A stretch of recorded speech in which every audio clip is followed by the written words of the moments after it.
Cool. Let's get started. Welcome back, everybody. This is week 4. We are getting into the thick of things. Just like always, let's start with our first chant to get us all tuned up a little bit. Let me share my screen.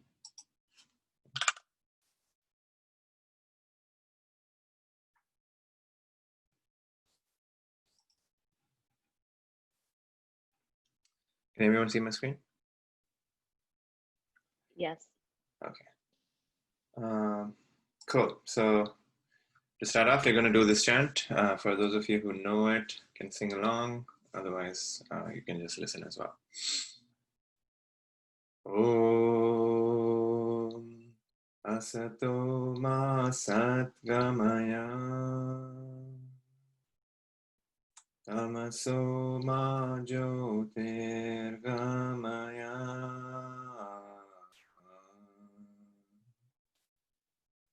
Mrityorma Amritam Gamaya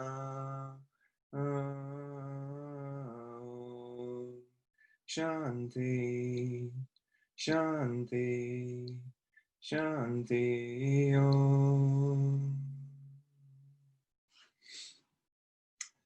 So this is a chant that we do to tune ourselves so that we are in maximum reception for this class.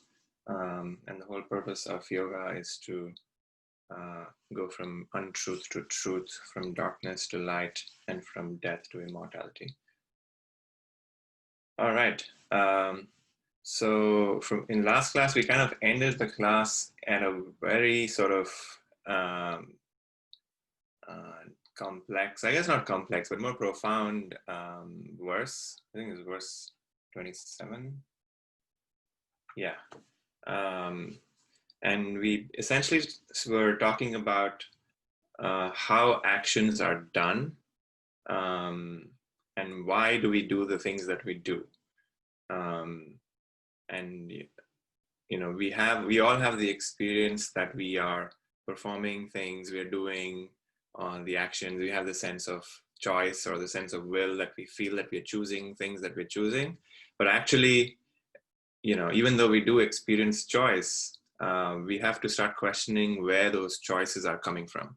And that's what this verse was driving at, which is, you know, choices are not, you know, it's not that easy to make changes to our choices. So it almost feels like we are trapped by those choices and those trapped by those you know, desires that we have. And the verse was talking about how the desires sort of come from the past, and they come from the gunas, which were the 3 sort of qualities of mind. So the tamasic nature, which is, you know, the inert or lazy nature where we feel inactive. If we are in that state of mind doing some action, then that is going to have a consequence in the future where we may feel worse, or, you know, we don't like to do certain actions because we don't, you know, we think it's misery producing. Similarly, in the next state, rajasic state, where we have desires, we want to accomplish things. If we do actions from that place, then we kind of get attached and entangled with those actions because we think that's where joy is. That's where I need this thing to come true, because otherwise I will not be happy. That's the rajasic nature.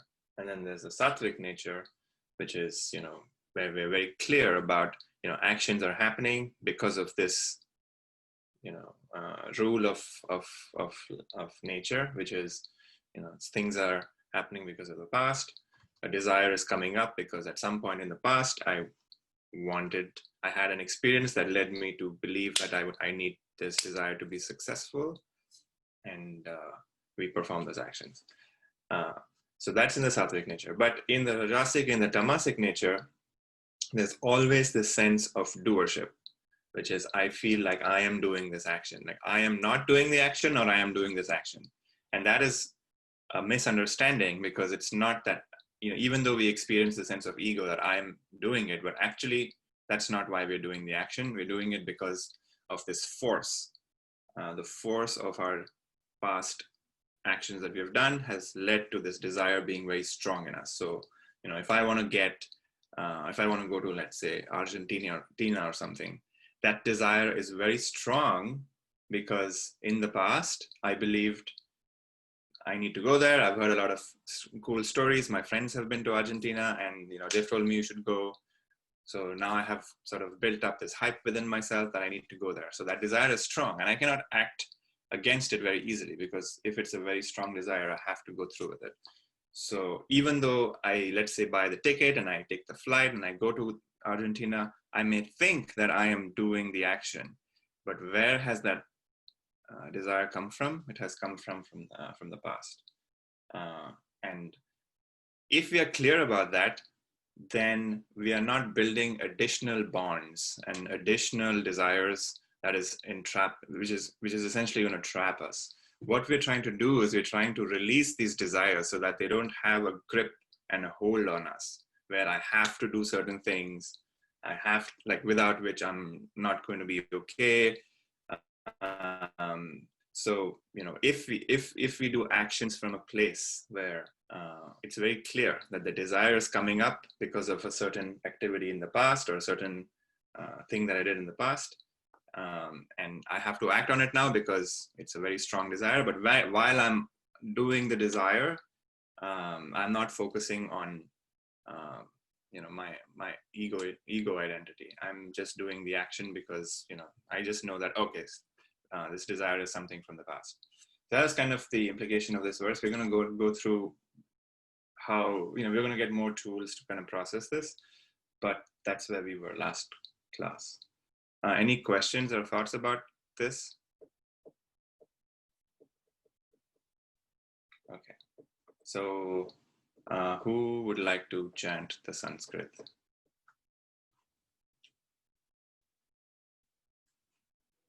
Nobody volunteers? Okay, I can chant the Sanskrit. Anyone wants to do the English? Puneet, I can try. Sneha, you want to do it? Perfect. Okay. Does anyone want to try the English? English is easier, hopefully.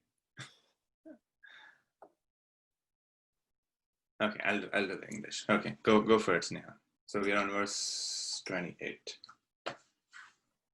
Tattva vitu mahabaho guna karma vibhagayo guna gunesu vartanta iti matva na sajate. Okay, but he who knows the truth, O mighty armed, about the divisions of the qualities and their functions, and he who knows that gunas as senses move amidst gunas as objects, is not attached. Okay, this is like a very complicated verse, at least the English sentence. But essentially what this is saying is the person who knows how gunas work, the tamasic, the rajasic and the sattvic, if you know each of the functions of each of those gunas and what are the consequences of being in that state, we know the effects of that. So if I'm in a tamasic state, I'm building up aversions.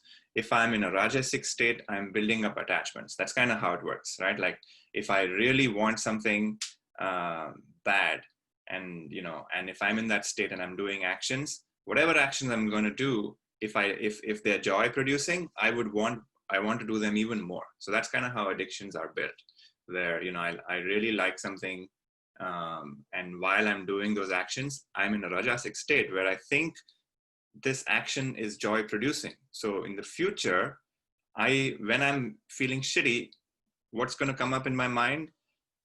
The past action where I felt it was joy producing. So let's say smoking a cigarette or something. It is joy producing in the moment where I feel really good when I do it.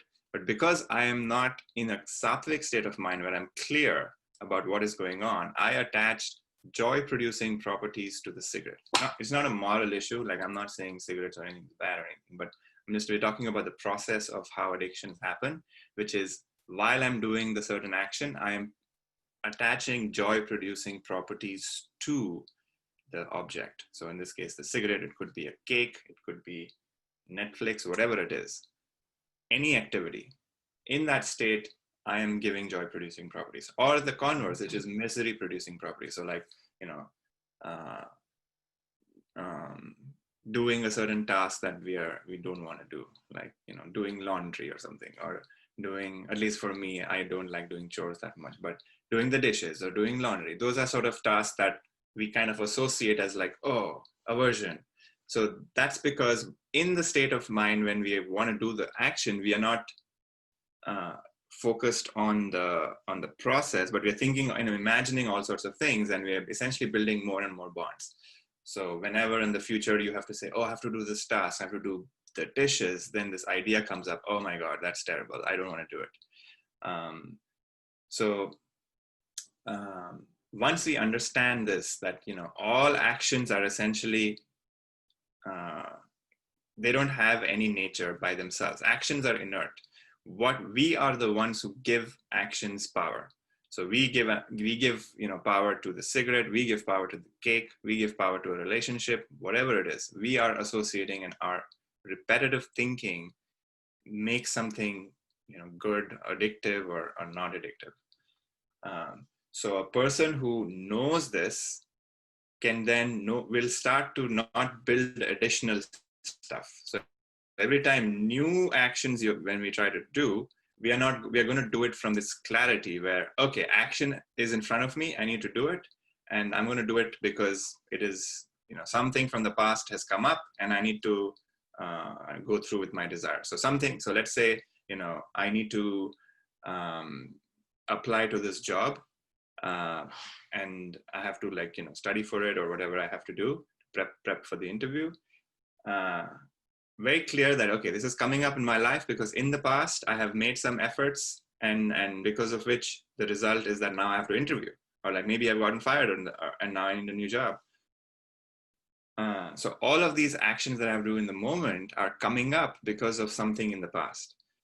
If that is clear, then we know why this desire is in my life right now. And now that this desire is in my life, depending on how strong the desire is, I will have to either go through with the desire, or I can say, okay, it's fine, I don't want to do it. I can sort of put it on the shelf. So in the case of getting a job, you probably want to go through it because you don't have a job and you probably need some money, right? So we'll have to go through with the desire. So now you'll have to study and do all of that, and maybe do well in the interview or do badly, but that's a separate thing. But we have to go through with the desire. If we do this action with clarity that that this is because of something in the past, the consequences of this coming true or not will not have will not create additional bonds. So let's say we don't make it in the interview, we may feel rejected or whatever, but we know that we have to continue, so that until we get wherever we want to go. So if we do this, we are not building more and more bonds. And what's happening is, as and when the old desires sort of start coming up, we will essentially go through with it, or we will not go through it. So let's say in the past, we really had a strong desire that I wanted to go, bungee jumping or something. And now it's coming up. There's this COVID situation, there's lots of time, and like, okay, this is probably a good time to do this. Understand that desire is because of some past action that had happened, and now it's fructifying, and now it's it's coming into your conscious mind. It was somewhere in your unconscious for a while. It was dormant. Maybe it wasn't even visible to you, but now suddenly like, oh, I need to bungee jump. And it's become very strong that you have to do it and go through with it. But understand that this is the process, that all of these are sort of something that is in the unconscious, and they keep coming up based on whether the time of the desire has arrived or not. So the person who understands this can go through life without being affected by the desires. So in the sense, or rather not be affected by the outcome of the desire. So let's say you have a desire of bungee jumping, and you go to the bungee jump place, but they're closed because it's COVID. You can't go and bungee jump, and that's fine, because that is what it is. But at least we now understand the desire is not insistent in a way that it is without this understanding that no, it is my desire. I need the desire to be successful. I am going to be happy only if this desire is successful. Like all of those ideas start to sort of lessen, because the understanding of why desires are there, and I didn't really choose these desires. These desires sort of just came into me because of the experiences I've had in the past. So that's the idea, where we have this false notion that I'm responsible for all my desires. It's my personality. I am such a cool person. It's not true. It's just that it just so happens that the experiences that come up around us determine what kinds of desires we have. And we are not responsible for those experiences, even though we may think we are. But if you analyze it, we are actually not. They just sort of happen. Another cool thing to think about is like, we were just born, right? We never chose that we were born. We just appeared out of our mother's womb, and here we are in this world. The same way, most of our experiences are like that. Even though we have this false understanding that I am choosing this and I am doing all these, I'm making these choices, even though we experience those choices, but we are not actually creating them in a way. They're just happening, and we are participating for sure, but we are not really responsible for them. Any thoughts or questions about this? Okay. Next one. Mai sarvani karmani sanyadhyamase tasa nirasi nirmamo bhutva yadyasva vigatajvaraha. Cool. So renouncing all actions in me, with the mind centered on the self, free from hope and egoism, ownership, free from mental fever, you do fight. All right. So here, Krishna is speaking, and I mentioned in the past before that this book can be read from 3 levels. First level is, okay, it's a story. There's some cool morals, fun thing to tell your kids about.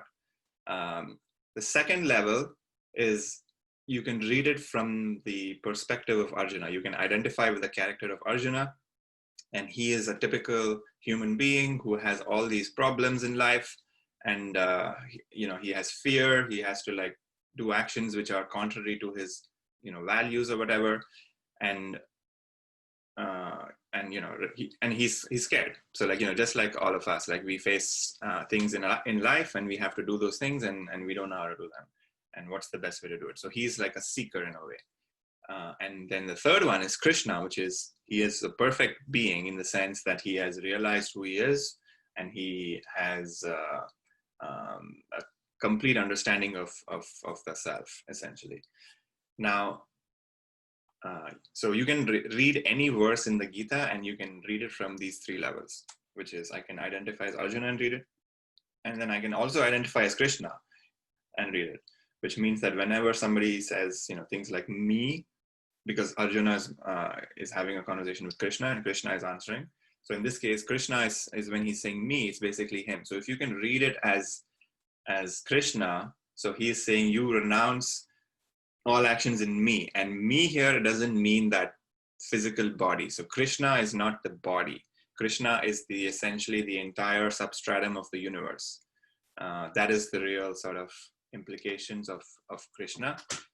He just happens to be in the form. He's taken a human form, but actually who he is Brahman, which is the word that we use to describe the self. So, when we do our meditations, I'm always asking you to turn your attention to the source from which all of this experience comes from, where we are a source of awareness. So that's kind of how this is translated. So, so the mind is always, has desires, have thoughts, have feelings. So that's always an object. And a mind has the ability to focus on something. So, when you think of the mind and you think of the self is the background, and the mind is something that sort of contracts and can focus on a certain thing. So imagine that you're looking through a keyhole, from a door, and you can only see a small section because you're focusing on something. Right? Or rather, it's not even focusing. It can only show you a limited view of the entire, vision of the eye, right? So everyone, like my teacher does this as well. So it is everyone look through your hands, and you can kind of focus on certain parts of your vision. right? And as you keep moving it, you only focus on a certain part. So the mind is kind of like that. It allows you to focus on certain things. So I can tell you to pay attention to your breath, and you can start to notice that the breath is going on. I can say pay attention to the sensation that the chair is producing on your back. You can pay attention to that. It's not like you have created those things. Those things have just been happening. It's just that our attention was not on it, right? So our mind's attention is always limited on the things that it is paying attention to. The problem is we think our entire being is the mind. That is the problem. So whatever the mind throws up, we think that is the only thing that is there. But it is not true. It's only a partial truth. There's all these other things going on. It's just our attention is not on it. So what we're trying to do is we're trying to move our attention from the thought, which is mostly where our attention is, on the thoughts in our mind, to something else. And the practice here is, it's not easy to do this with just one verse, but that's where the implication is, which is move your attention to the self, the substratum of it all. And that's where our attention should always be, on the substratum. And he's saying, renounce all actions in me, which means that, don't worry about the outcome. It's either going to succeed or it's going to fail. But, you do the actions, and whatever is the outcome, you renounce that to me, which is like, the source of this universe. That's going to take care of you. You don't worry about, whether it's going to be true or not. We will all be fine. We were all in this, we all came into this world, and we're all going to be okay. From a physical standpoint, our minds and bodies, they're all going to be fine. Just trust the source of creation, which is in us. It's not something external. We have this idea, false understanding that, most religions kind of portray, which is God is somehow separate from us. It's not a separate being. It is something that is, the Gita way of translating it is that God acts not to us, he acts through us, which is, we are part of his body. It's not like we are separate from God, as an idea. The God is not some being which is out there doing things at us. He is doing things through us, or she is doing things through us. So the implication here is that always do the actions because they are in our lives. We have to do them. So in this case, Arjuna is in a war. He's in the brink of war. He's in the battlefield, and he is feeling fear. And Krishna is saying, do the action, but don't renounce whether you're going to win or not. That is not up to you. That is up to a lot of other people, and it's a complex chain of events. But you do the actions because you were born to fight. You have trained your entire life to fight, and you cannot do anything else but fight. Even if you go to the caves and say, I will, renounce all of this and sit in the cave because that's what is better to do, he will still be thinking about the fight. So it's not useful to not do something which is against our nature. We always have to go align and do things which are, in our nature. And how do we know something is in our nature? It calls to us. It's in our life. It's not going to be in your life if it's not in your nature. Like if you're thinking about something, it's because you are somehow attracted to it. So with the mind centered on the self, so the mind is always thinking about our thoughts. So remember I said, the mind has this limited capacity to focus on things, and it usually tends to focus on the thoughts. It's like, any thought that comes by, our attention goes to that thought. Instead, the practice is focus on the source, focus on, the space between the thoughts. And it's not easy to do in the beginning, but this is the sort of muscle that we want to start building, which is, have you can have single pointed attention on the task. So whatever task that we're doing, have single pointed attention on the task. And then free from hope is interesting. So, hope is something that is always a future, is always in the future. It's never in the now, because hope is basically saying, I want something to be different than it is. And hope is always leads to imagination, which is, I hope something is like this. I hope something is like that. And we want to start to destroy hope. Hope is terrible, because hope is you're essentially living in the future and living in the dream world. We want to be in the now, and to be in the now, we cannot have any hope, because in the now there is no hope. In the now there's only action. So in the now we always want to be doing actions. And then egoism is like, the sense of like, oh, I am going to do this. This, I am going to solve this problem in front of me.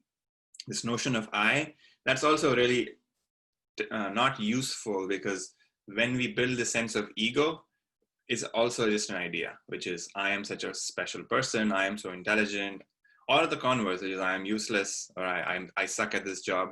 Even if we ever doing some action which is in front of me and it's not working out, we don't want to keep thinking about this false sense of personality, which is I am terrible, or I don't have the skill.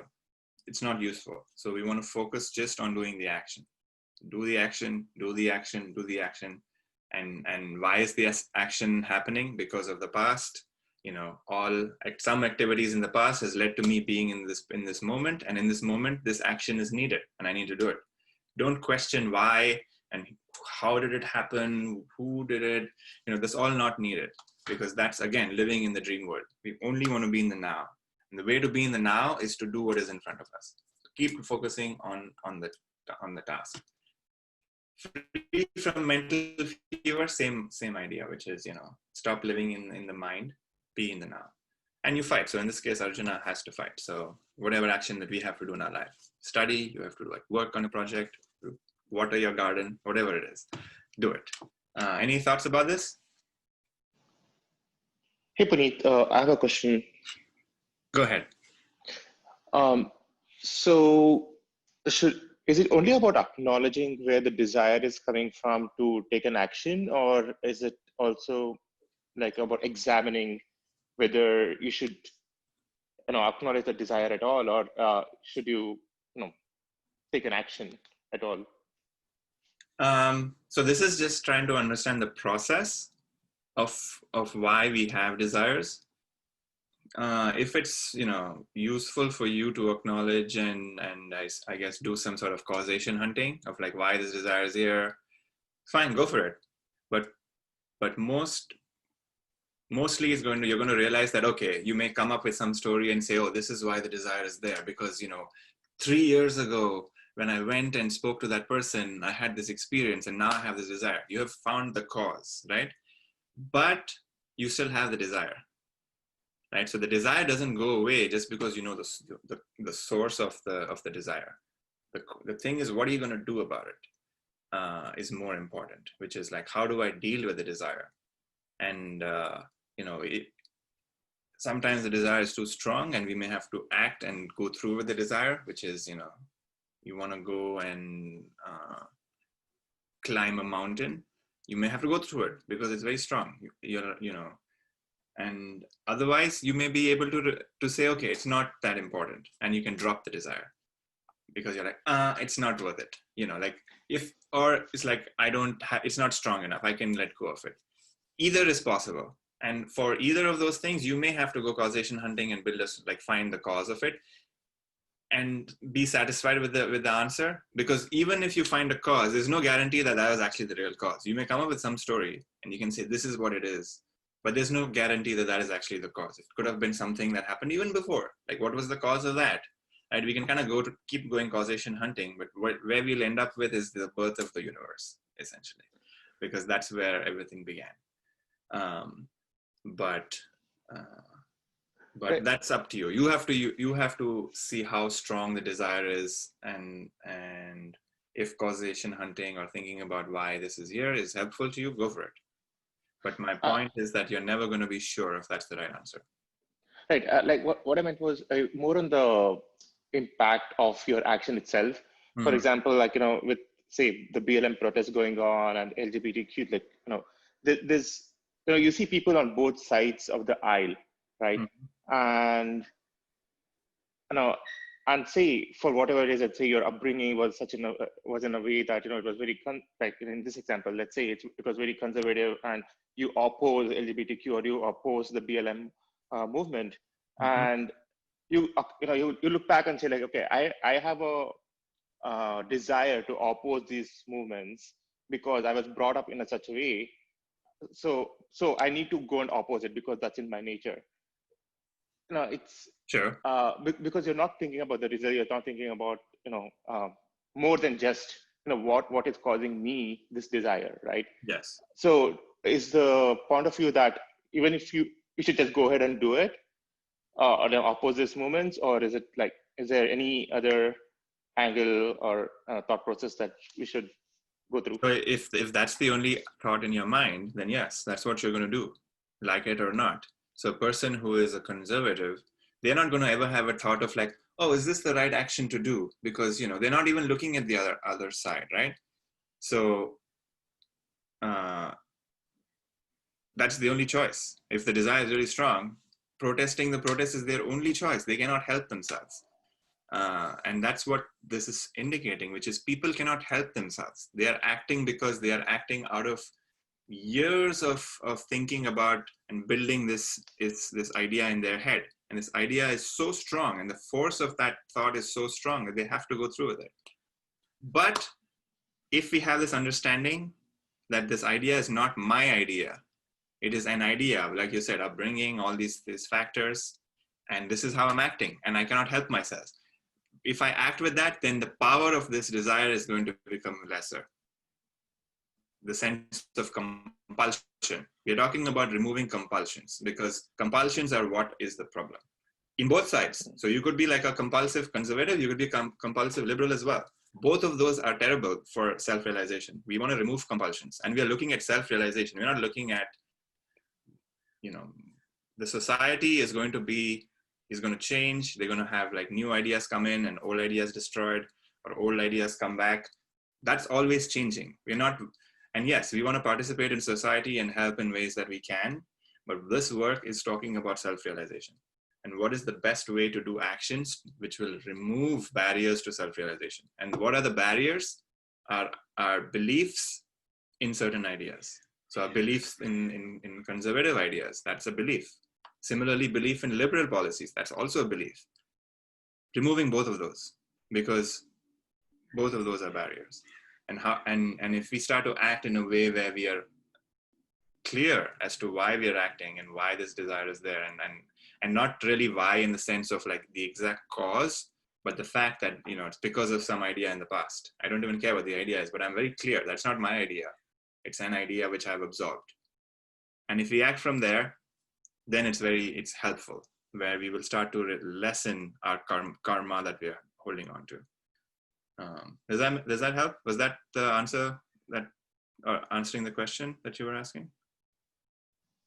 Yeah, it does in a way. I think like even the desire, like, and maybe using the word desire wrong, but even the desire to self-examine, Mm-hmm.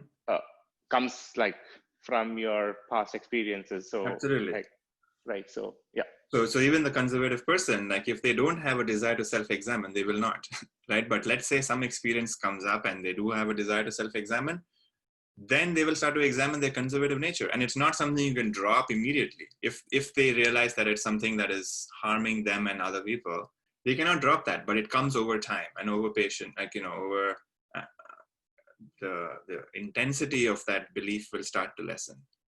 And that's how we change, right? That's how we change. It doesn't happen overnight.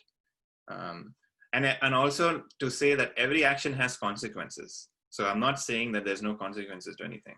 So let's say you are, going and protesting, that also has a consequence. And if you're not protesting, that also has a consequence. Everything has a consequence, and we have to be okay with the consequences. Or not even be okay, but there's no option but to be okay. So let's say you want to go climb that mountain.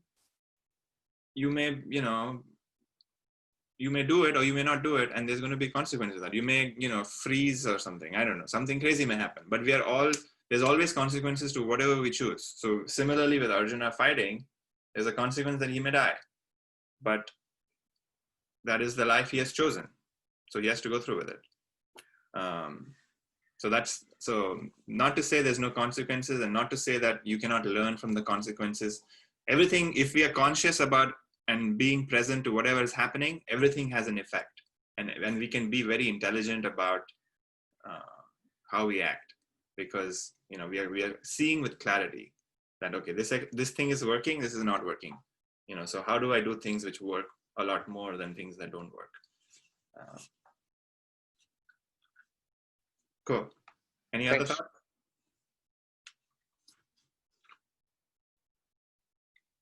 Okay, let's do another one.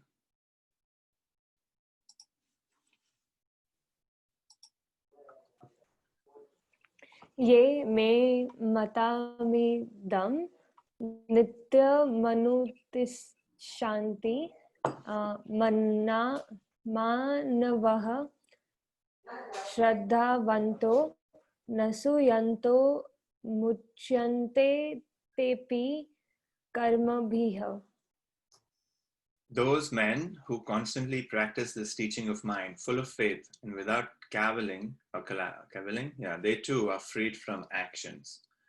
Cool. So here, this is a very sexist book. They only talk about men, but it's actually a translation, which is, it's actually every person. So every person who practices this teaching of mind, full of faith and without cavilling, they too are freed from action. So this is the teaching, which is do actions, but renounce the fruits of actions. So don't think about the expectation, what's going to happen, whether it's going to succeed, whether it's going to fail, but do the actions because they're in front of us. We have to act and have faith that there is this place called self-realization that we can all get to. It's not somewhere out there, it's right here. It's just that our mind is too thick to see it. And all we're doing is we're trying to thin our minds. We're trying to thin our minds so that we can see it. And our attention is not always on outside stuff, which is on the actions, whether I'm looking good, whether I'm successful, whether I'm a failure. All those are external things. And our focus is on there. Instead, focus it within and practice this and do work with that mindset of focus on the work, because the work is always in the now. Don't focus on hope. Don't focus on whether it's going to be true or not. Focus on the action. Keep focusing on the actions and have faith. And without moving from this, without getting like distracted, keep doing the actions, and we are freed from actions. And what does that mean? So it's interesting. We are doing karma yoga, which is the yoga of action, to be freed from actions, which means that we want to get to a place where any action we do does not bind us, and does not bind us in the sense, does not add more and more, I would say, barriers to being able to see who we are clearly. And this means that right now in our experience, we have an idea that I am this personality, I am this body, I am, my relationships, all external ideas. And external to what? External to what? Who you really are. Who we are is Krishna in the sense. We are all Krishna. We are all walking Krishnas. It just so happens that we believe we are Arjuna. And doing actions in this way is going to lead us to a place where we will be free of actions. And we're going to go through more of this, but this is essentially the result, where Krishna is saying, have faith, because without faith, nothing can happen. If you're constantly doubting whether this is the right thing for me, is this going to work? Is it not going to work? It's not going to work. And the reason why and it's very good to doubt, because I think, we have to be a spiritual scientist in a way where we want to be doubting everything in the beginning. And, but, we shouldn't have a belief that it's not going to work, because that is also, in opposition to science, which is you cannot have a conclusion about the experiment even before you do the experiment. So we have to do an experiment with openness to say, okay, this is a hypothesis. I'm going to see if this works. And every practice that we're given, we have to try it out and see if it works. If it works, good. If it doesn't work, drop it, because it's not useful.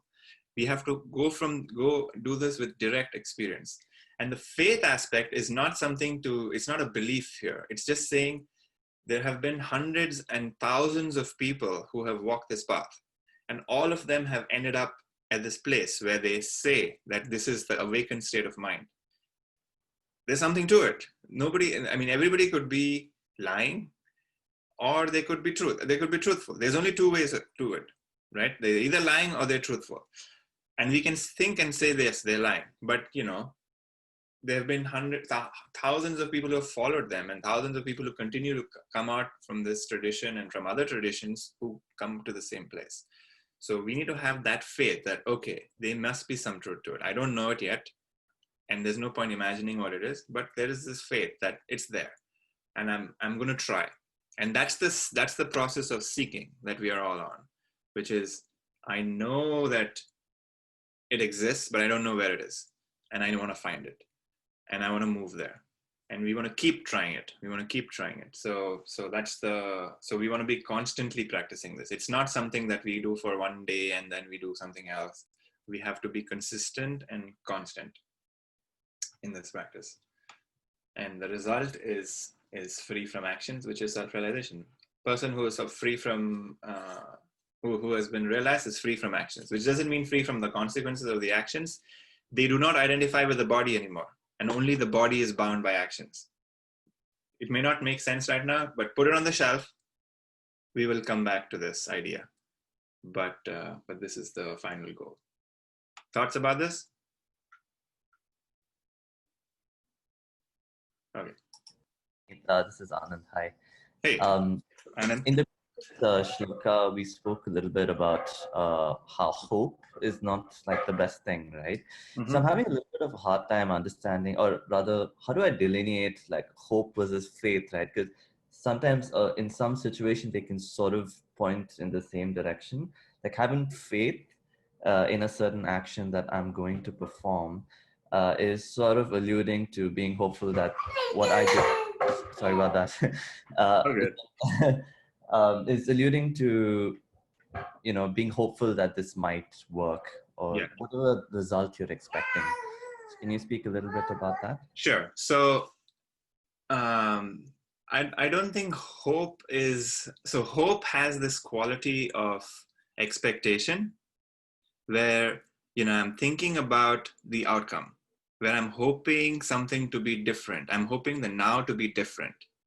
And usually that tends to be, our energy is not focused on the action or the present or what is in front of me, because I'm either not liking what I'm seeing, or I, you know, want something to be different than it is, for, you know, I want it to be better, whatever it is. But it's all built on an imagined idea, which is, I want it to be like this. And hope is based on this clear place that I want it to go in this direction. Whereas faith is not saying that, there's no certainty that this is the direction I want to go, but there's faith that this is going to work. It's still unknown to me, but I have faith that, you know, that there's some, maybe in a person or in an ideal or in this world or even in myself. I have faith in my abilities, let's say.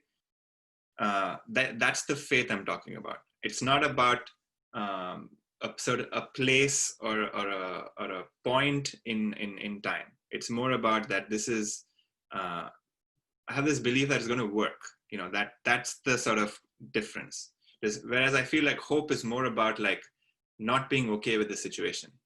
And it's very situation specific, where I hope, you know, this works out. I hope I get this job. I hope my parents are okay, whatever it is, right? Like, that's like the hope, where it's very specific. Whereas faith is just this feeling that, okay, that, you know, it's going to be okay. Do you see that distinction, Anand? Yes, yeah, that helps. I think having this distinction of a made-up goal versus this path chosen for me, I think faith will sort of help you focus on the process a little more than correct end result. Okay, thank you. Yeah. So in this case, like karma yoga, I have faith that this path is going to work. Like, I don't know exactly where it's going to lead me, but it's going to lead me to a place which is going to be good. That's the faith. It's like saying, I have faith that, you know, climbing up this mountain is going to take me to the top. I don't know what the path is, but at least I have faith that the direction is correct. If we don't even have that faith, where we are constantly worried about, is this the right road or is this the right road, then we are not going to be walking. We're always going to be thinking about the road, right? So once you've picked a road, go on it. And that's the faith. Whereas hope is like, oh, I hope that this next road has a tree in the corner, or it has a nice sunset view or something, right? Like, that's the hope that we have while we are walking the path. there is this hope about every turn is going to be like this. And that's what we want to stop and avoid, because we have no idea what it is going to be like. And we want to just get good at the process, because it doesn't matter what we do in the end. We want to be focused on the action, because that's where the freedom is, where we want to be in the now. Cool. That was a great question. Thank you for asking that. Any other question? Puneet, just trying to reconcile the idea of and sort of Sorry, say that clearly again. separate it from The idea of the what? ideas of hope and faith. Just Yeah. feel like to me, they're all connected. Having a desire and sometimes forms basis for hope, and also sometimes forms the basis for. And maybe I'm wrong. I'm reading this right. Did you say I'm transform? not able to understand how to disassociate past actions and recognizing them. And Sorry, Karthik, I'm having a really hard time thinking, understanding your question. Can you say that again? But for the future, we have faith and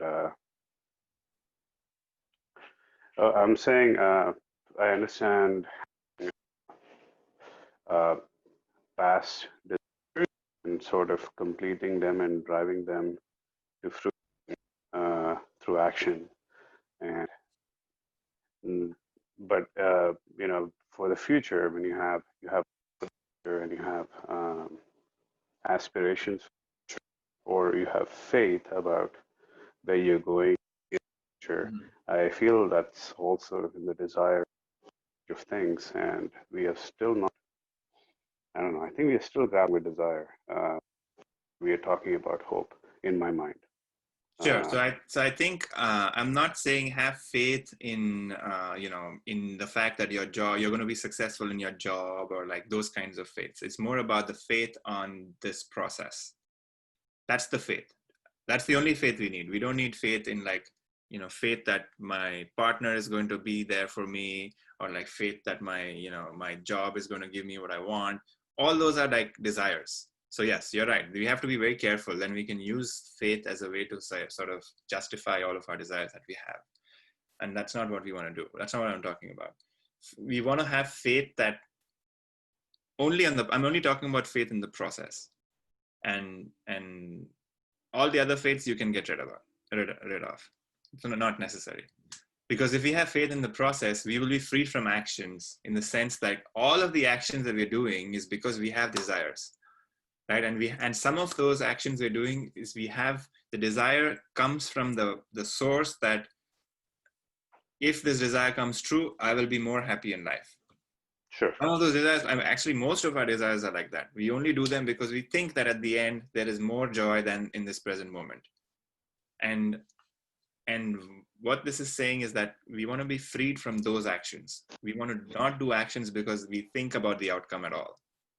Because those are the actions which are binding us. And those are the compulsive actions. Those are the actions that we are addicted to. And we don't even know why we're doing them, because we just do them because we think there's no other way. That's what we want to be free from. Right. It doesn't mean that you're not going to have a job, you're not going to plan, you're not going to do all those things. Those are, intelligent ways to live. But we know for a fact that even if that comes true or doesn't come true, I will be okay. If that is a living experience for you, then you're done. You don't need to do anything. But if it's not, then have faith.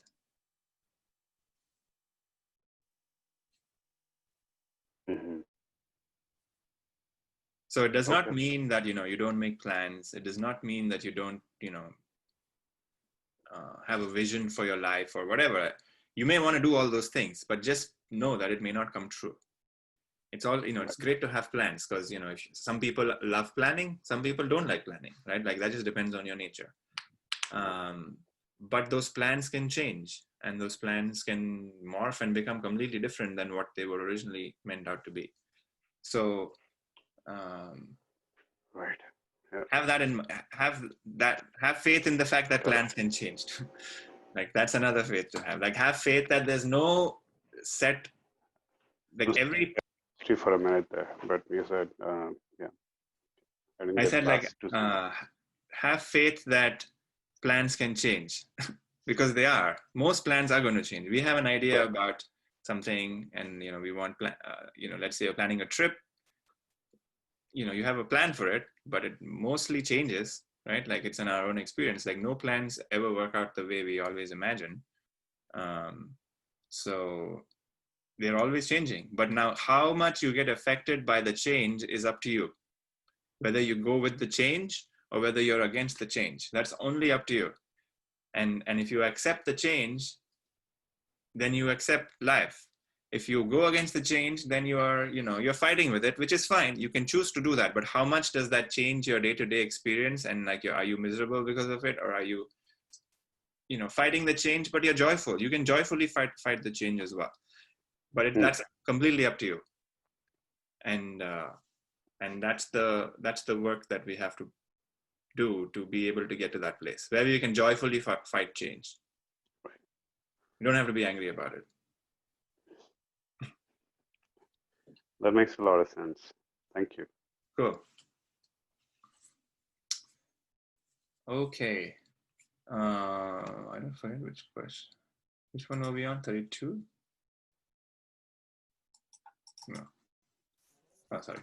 30. Yeah, this is the one. Okay, I skip one. Cool. Sadrasham cheshtate swasyah prakratirjananapi prakratrim yanti bhutani nigraha kima karishyati. Cool. So even a wise person acts in accordance with their own nature. Beings will follow their own nature. What can restraint do? Cool. So here we are, given the understanding of like the power and force of our desires and the power and force of our nature. So if you're a person who loves to plan and somehow somebody says, hey, planning is useless, or like, their experience is like, you should go with the flow, don't plan. But if that is your nature, there's no way to change that. There's no way to suppress it, because, our nature is to plan, and nature is to have a, like an itinerary or whatever it is. Like, so we cannot change that, and we cannot like restrain ourselves to act in a different direction. So in the case of Arjuna, his nature is to fight. There's no other way. Like he cannot go to a cave and meditate. Like that's just not his nature. So what does Krishna say? Act, because go through with your desire. Because there is no difference between meditating and doing this action if we are doing it from the place of focusing on the action. So if you're focusing on the action and doing it, it's as good as meditating. But doing the action and thinking about something else, thinking about something else that you could be doing, versus meditating and thinking about the action that you're not doing, is the same thing, which is terrible. So we always want to be focused on whatever is in front of us, be it meditation, be it acting, be it, basically any action. So that's the only way that will free us from actions. And even a wise person, which means that, somebody who has like got these ideas. Sorry, I think somebody is muted. So even somebody who has like gotten these ideas of like, read the Gita or like, all these things, like they may be a little wiser than some other people. Even they act according to their own nature, which means what? Which means that, let's say they are people who are like social justice warriors. You have to go on the street and protest, because if they don't do that, they will be thinking about it in their house.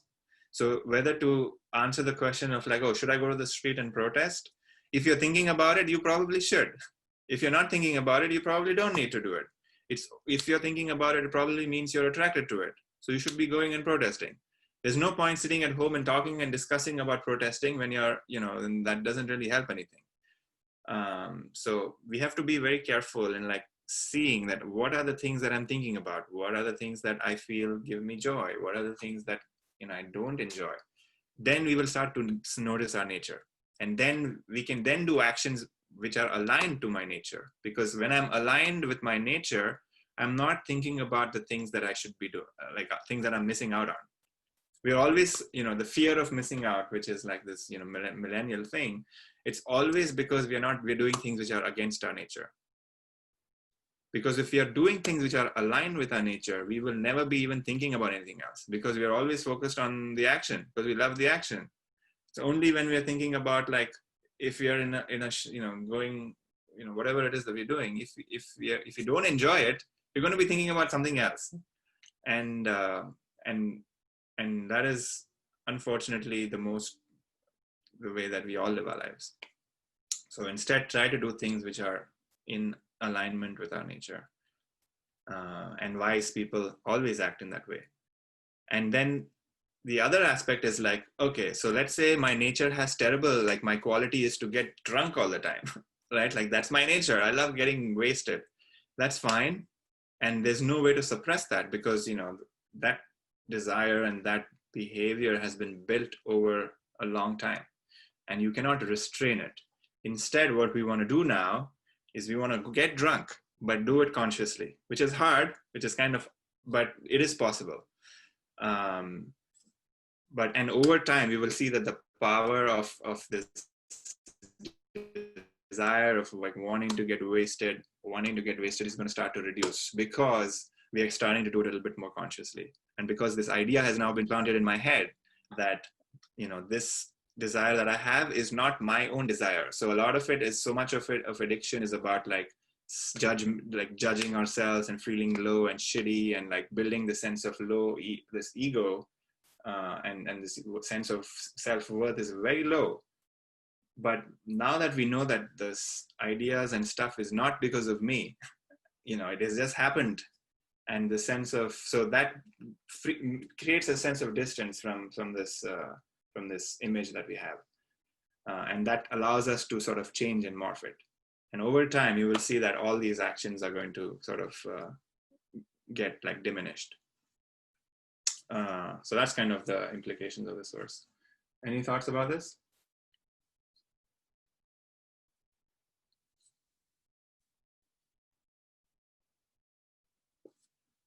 Okay.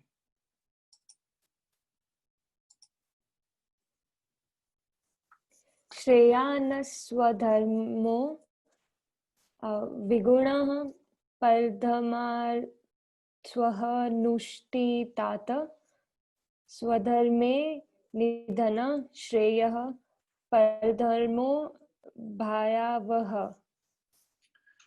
Better is one's own duty, though devoid of merit, than the duty of another well discharged. Better is death in one's own duty. The duty of another is fraught with fear, is productive of positive danger. Okay, so this is kind of continuing from the previous verse, which is we want to do actions that is aligned with my nature, even though I may not be successful in life. So let's say my nature is to make art, is to paint, is to do actions that, express my creativity. And I may be terrible at it from a financial perspective, from a perspective of like, being famous and all of that. But that's my nature. I cannot help myself but to just make art. Better to do that than to be in like some desk job where we are like suffering and like, like we're maybe making some money and maybe doing, being able to provide and stuff. But from a self perspective, it is terrible, because what we're doing is we're creating more and more attachments. We're creating more and more compulsive behavior, which is, I'm in this job because I have the sense of fear that I'm not going to be okay, that I need a certain amount of money, and I need all these are all ideas that we have absorbed. It's not, we don't know if it's true or not, but we have believed them because we have not tried the other, which is we have not tried to like be aligned with our own nature. We have acted from this fearful place, and this fearful actions build more fearful actions, and that becomes our life, which is I'm fraught with fear. And then there's the other aspect, which is in society, if you look at a well-functioning society, people who are in the right place will perform much better than people who are in, misaligned. So if I am, a great engineer, and if I'm doing like a farming job, it's terrible for me because I am going to be shitty at farming, and somebody who is great farmer could be doing an engineer's job and they could be shitty too. So now this entire value of society has gone down because people are in the wrong places, and that's like bringing down like society as a whole. So instead, if we can do things which are more aligned to my nature, more aligned to things that I enjoy, it could be it may not be financially good, it may not help, but if we are aligned, then we are not thinking about what else I could be doing, similar to the previous verse. And even if we die doing something that we love, we'd rather do that than dying on our deathbed with full fear. Because if we are living life with fear, on our deathbed we were also going to be full of fear, because who we are moment to moment, if we have fear moment to moment, we're going to have fear even if we have the most amount of money. Even if we are a billionaire, we are going to be full of fear, because fear is not about something external. Always understand that, which is fear is something that we have created, an idea that we have sort of absorbed, that it's not enough, I'm not going to be okay. And no amounts of like money, no amount of like relationships, nothing is going to be able to get rid of that fear, because fear is an idea that has seeded in our minds. About the external, it's an idea, and we want to be rid of those ideas. And when we are aligned, and the idea, and another thing, so an idea is something that we have to think about, right? We are constantly like deepening these ideas by thinking about them. So if I have a fear of money, and even though I may have $1 million in my bank account, but if I have a fear of money, I'll be thinking about, oh, million is not enough, I need 5 million, 5 million. So I'll be working towards that. And when I hit the 5 million, I'll be thinking about, okay, maybe I need 10 million. So there's always this not enough aspect, because when we hit those targets, we want slightly more, because the root is fear. And thinking about the money, or thinking about the relationship, or whatever the fear we have, thinking about it makes it stronger and stronger. Instead, if we are aligned with our work, we are not even going to be thinking about the money, because we are so aligned with what we are doing, or we are so in tune with what is in front of me, that the idea of money doesn't even come up. It's like the ideas of money and insecurities and fear and all of that comes up only when we're thinking about something other than the work in front of me. And this doesn't mean that we don't want to plan, we don't want to have retirement, as Becca was saying in the previous class. We want to plan for retirement because that's important, but we have to look at it from moment to moment. In the moment, plan for retirement, and then be done with it. There's no point like thinking about it and like be fearful and like all these ideas that we built.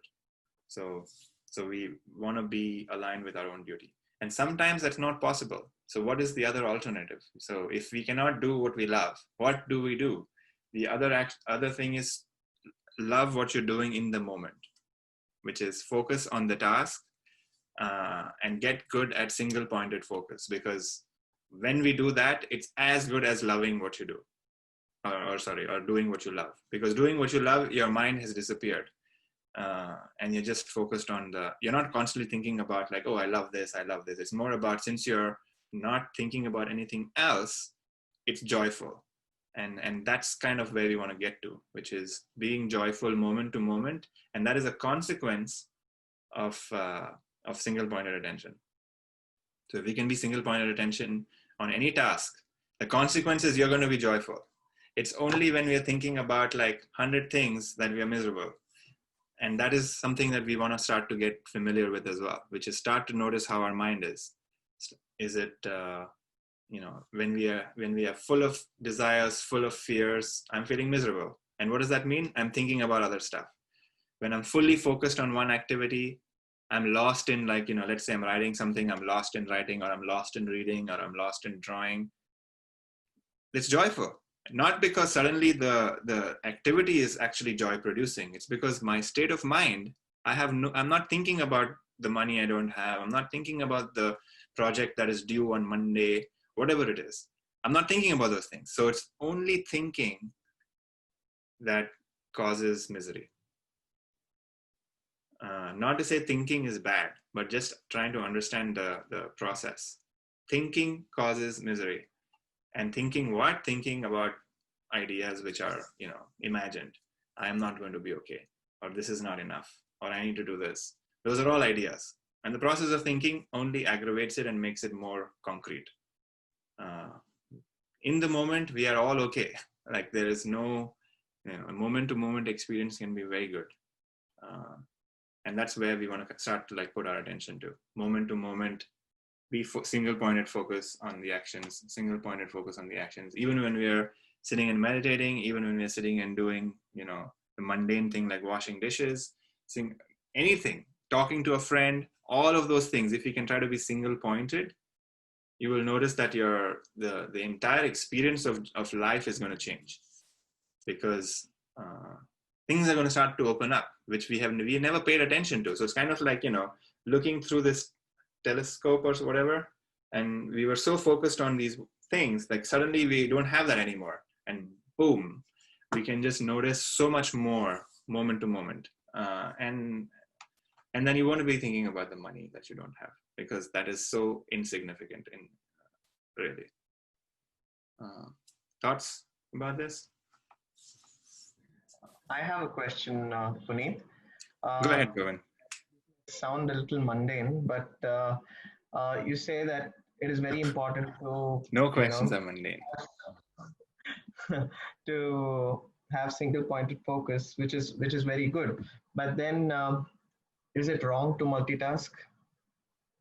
To do multiple things at a time, or some people, it is often we're taught that okay, you should be multitasking. It may help you complete a lot of tasks together. I do understand this can be a little contextual, but what is your point of view on this? I mean, even when we are multitasking, I think we still want to have single-pointed attention. So you may be doing 5 things, but if you're like every human being can only do one thing at a given moment, right? So that's where I want our attention to be. So while we are doing one thing, do it to a completion. So let's say you're spending 5 minutes on an activity, spend 5 minutes on it fully, and then now you move on to something else. So you may be doing 10 things in an hour, but while you're doing each thing, I want you to try to be more single-pointed while you're doing that one thing. You cannot do 2 things at once, right? Like, can you? Even though there may be 2 things in front of you, but you can only do one at a time, unless you're like, I don't know, like driving and talking. Maybe those are 2 things. But most things in life, I think, we tend to do one at a time, even though in the larger like time scale, there may be multiple things going on. But try to be single point. We want to develop this muscle. Then once you have this muscle figured out, then you can do 100 things at the same time. That's fine.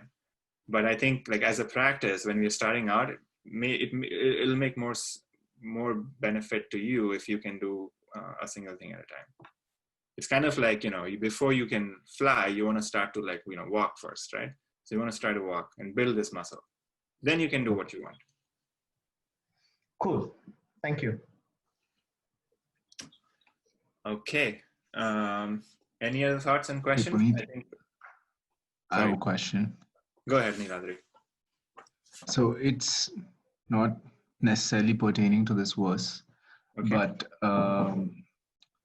so in order to be working in what is, your true nature, you need to first identify what is your true nature and what is your purpose and all of that, right? So does this work go into delineating steps or methods to finding out what is really your true karma, or is it mainly about how do you find that out?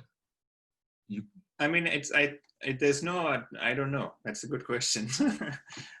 This book does not talk about how to find your nature. I think,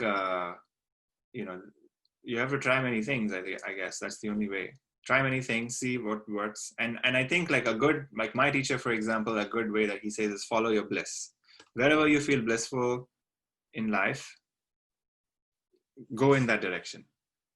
And that doesn't mean like a compulsive bliss. So like, I love getting high. That's not the bliss that I'm talking about. It's more about like how when I do certain things or when I talk about certain things, does that give me more energy or does that take away energy from me?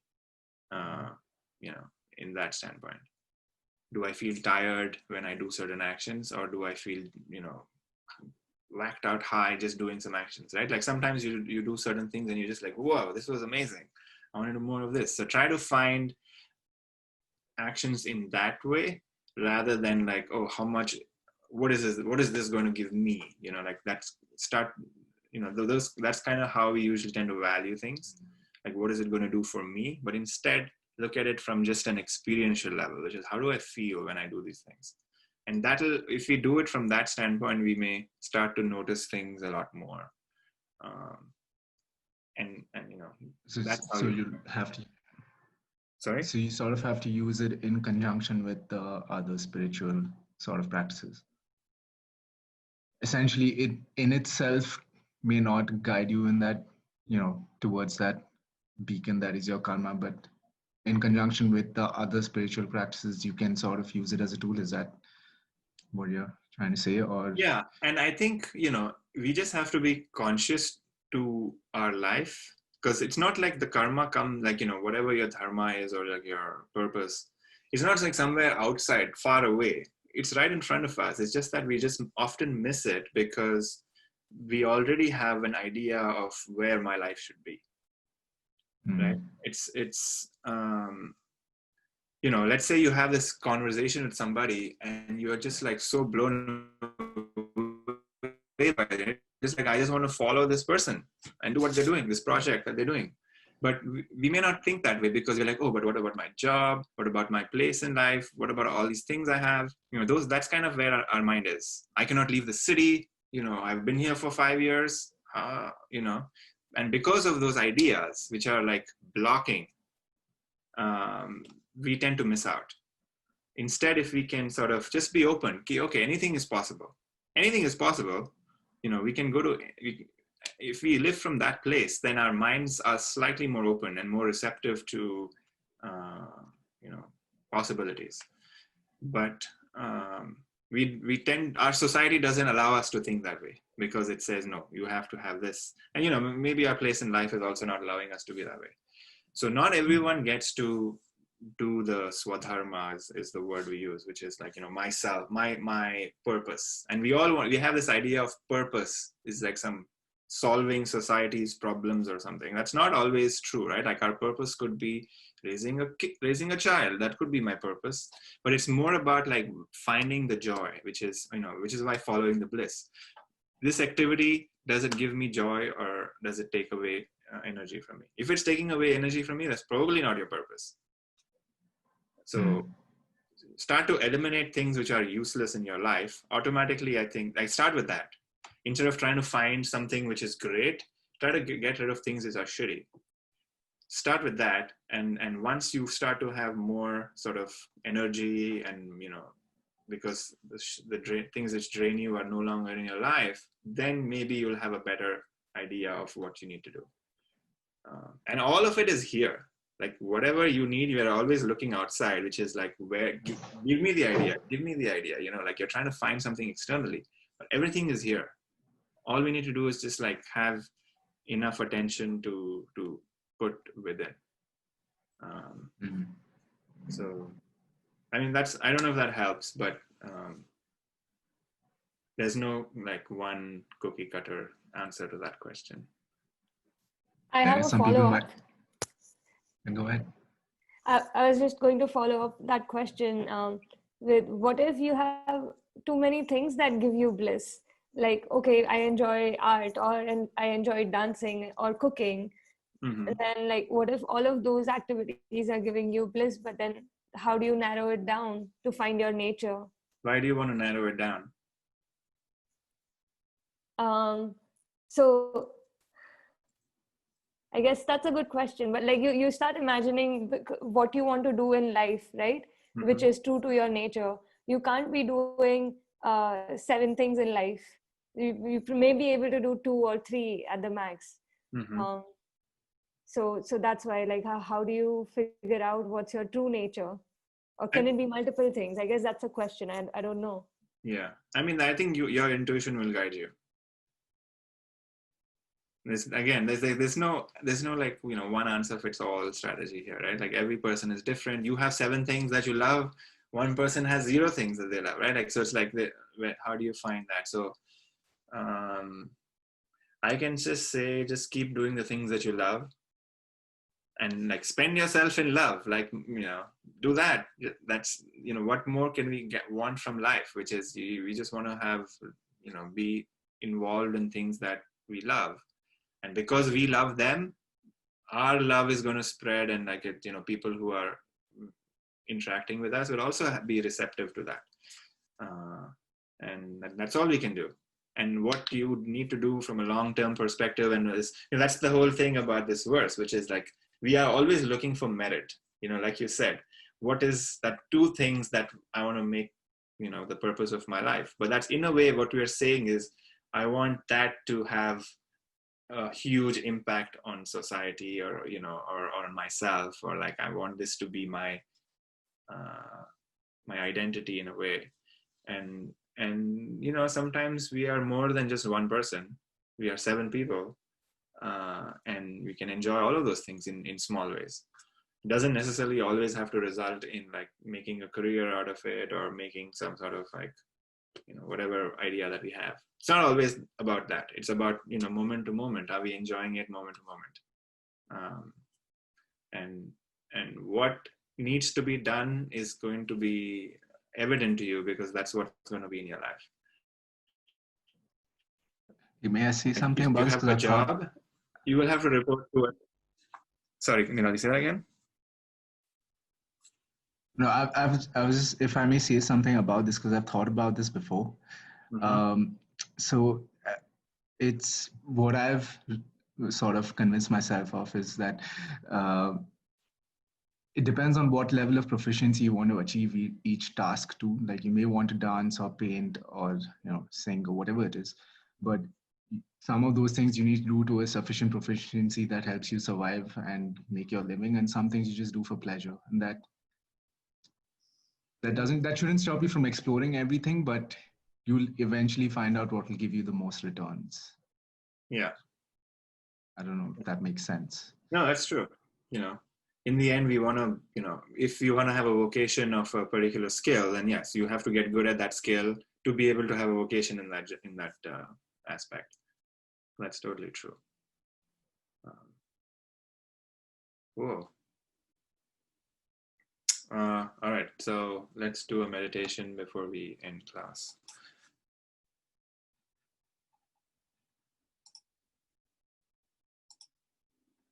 All right, so everyone sit in a comfortable position.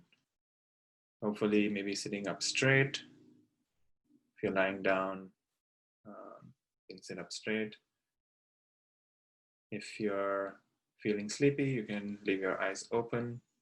Otherwise, close your eyes and just start by taking a few deep breaths.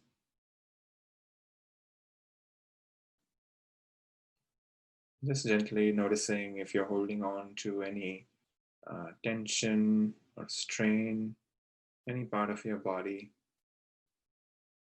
And just on the exhale, release that strain.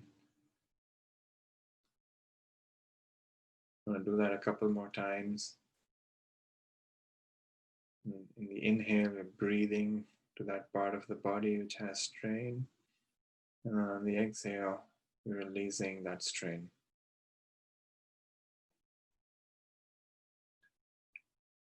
So notice the quality of your mind, that feeling a little cloudy. So is it tamasic? You're feeling rajasic, so full of desires, all the things you want to do today. Or you're feeling very clear, very present.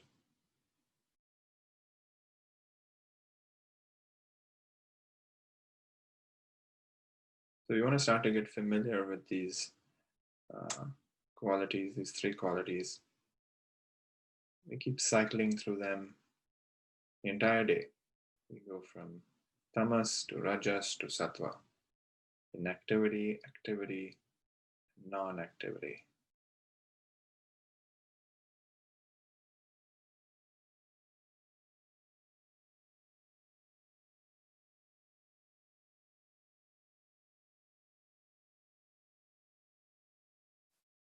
So the power of the mind is that it has the ability to focus on anything that we find interesting. It could be a thought, could be an emotion, could be a sensation on the body. But when we focus on that, our attention on other things is gone. So when we're focusing on a thought, we're no longer aware of our bodies, for example. We forget that we're breathing. We forget the sensations of the chair or the whatever seat that you're sitting on. We're just not paying attention to it. So the act of paying attention to something in our experience makes it real for us. So if I ask you to pay attention to the breath, now we are breathing. Now if I ask you to pay attention to the sensations of the clothes on your skin, you can feel that.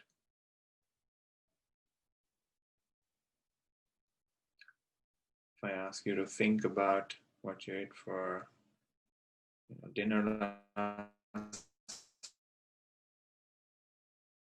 think about that.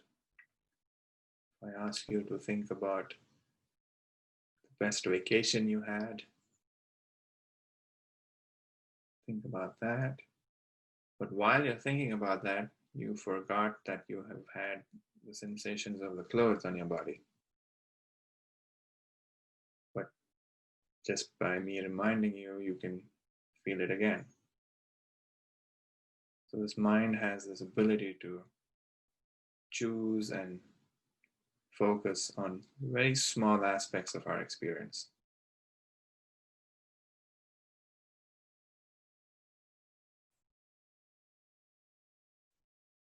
Now, if we are only thinking about our thoughts or only paying attention to our thoughts, we will think that is our entire life. We have this ability to stop paying attention to our thoughts. And the moment we do that, the story that the thoughts are making or creating immediately drops away. So you may be thinking about this project that you have due on Monday. But the moment I say, hey, pay attention to your breath, that story is gone. You may think about it again, but you have to pay attention to that thought. But if I pay attention to something else, that story is immediately dropped.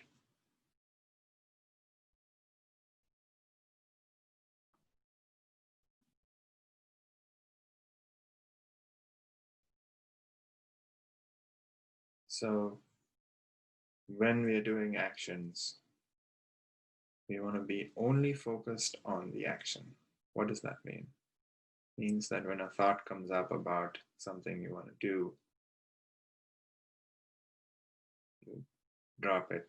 Instead of dropping it, just focus on the action. Automatically you will see that that story or that thought fades away.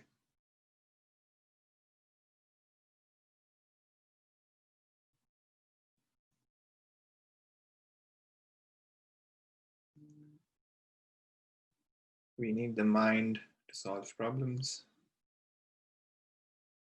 but that's it. We don't need the mind beyond that. Mind is a very small aspect of who we are. When we close our eyes and consciously meditate, we can get a sense of that because there's so much else which is going on that we just never paid attention to.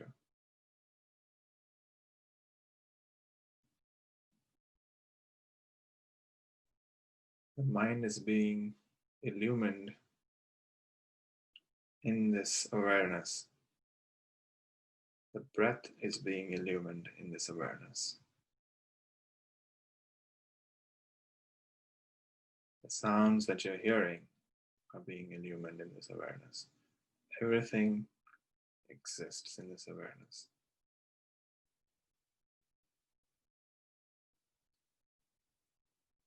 So you want to start to see if we can pay attention to this awareness instead of the stuff in the awareness. So the breath happens, the thought keeps happening, the sensations happen, you can feel emotions, they're always changing. But this awareness or this context is always there, unchanged, untouched by any thought or any emotion.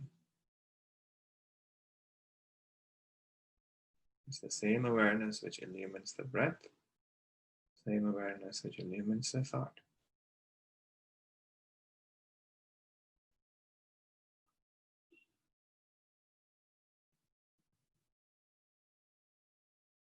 And this awareness is revealed when a thought ends. The next thought begins in the space between the two.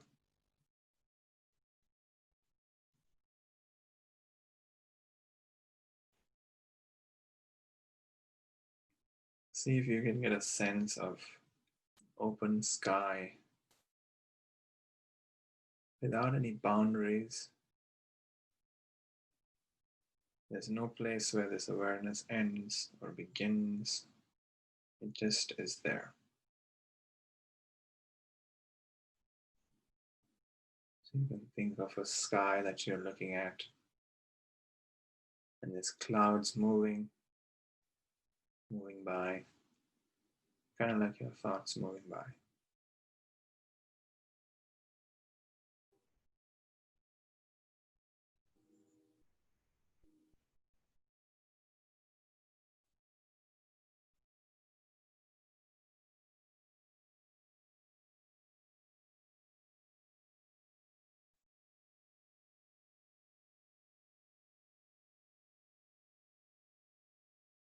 So it's not like you have awareness. We start to see that we are awareness itself. We are a being who is aware, is awareness. We are aware of our thoughts, we are aware of our body, aware of our mind, aware of our emotions.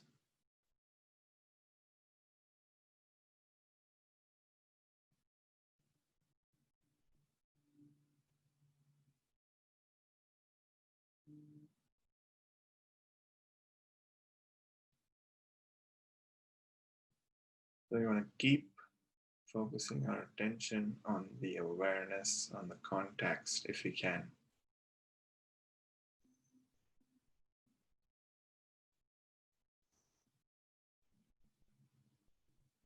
If that's too hard, put your attention on the breath.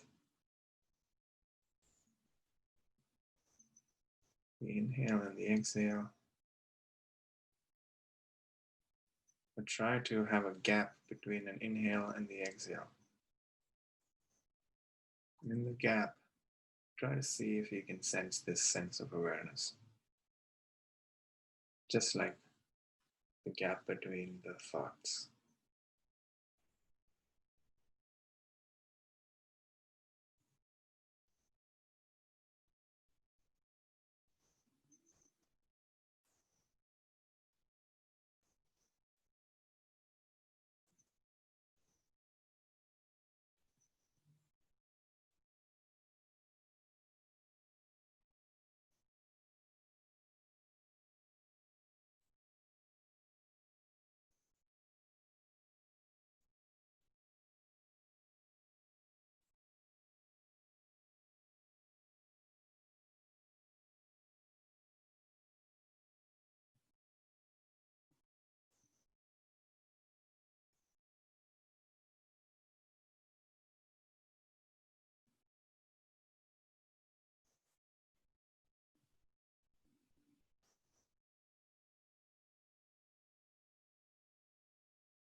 slowly bring your attention back into objective reality.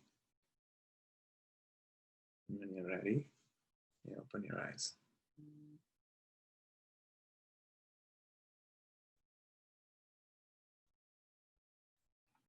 Cool. So let's end this class by the final chant.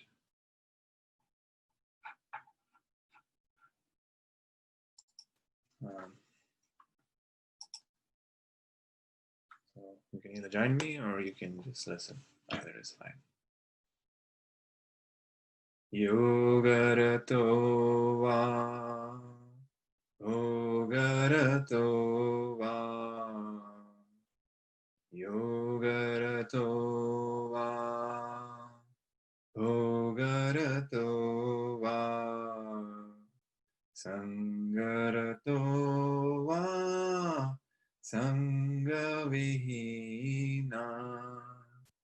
Sangarato va, sangavihina.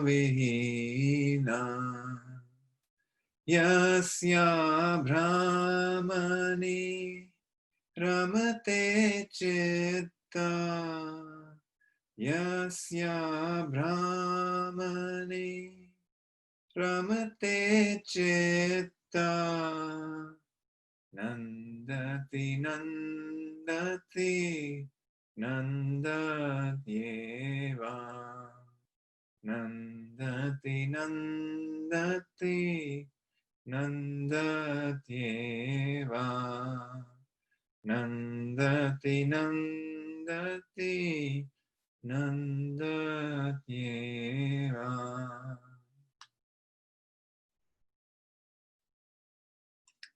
So the translation of this verse is very beautiful. So for those of you who don't know, this verse comes from the hymn called Bhaja Govindam.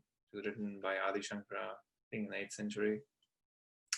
And this is the entire teaching of the yoga and the entire purpose, which is to reach the self. And once we reach the self, we can enjoy in solitude or in company. So COVID or no COVID, it's okay. Because only if we have this understanding and this direct experience, only then can we truly enjoy this world. Otherwise, we're mostly living in fear. Fear about losing what we have, or imagining fears that we don't have things. But yeah, I hope everyone and all of us gets to this place, and that is the work that we all have to do. To free ourselves from all of our bonds and all of our compulsions that keep us from this place. So that's it. Thank you for this wonderful class and these discussions and questions. I'm here if you have any more questions, but that's it. Thank you all.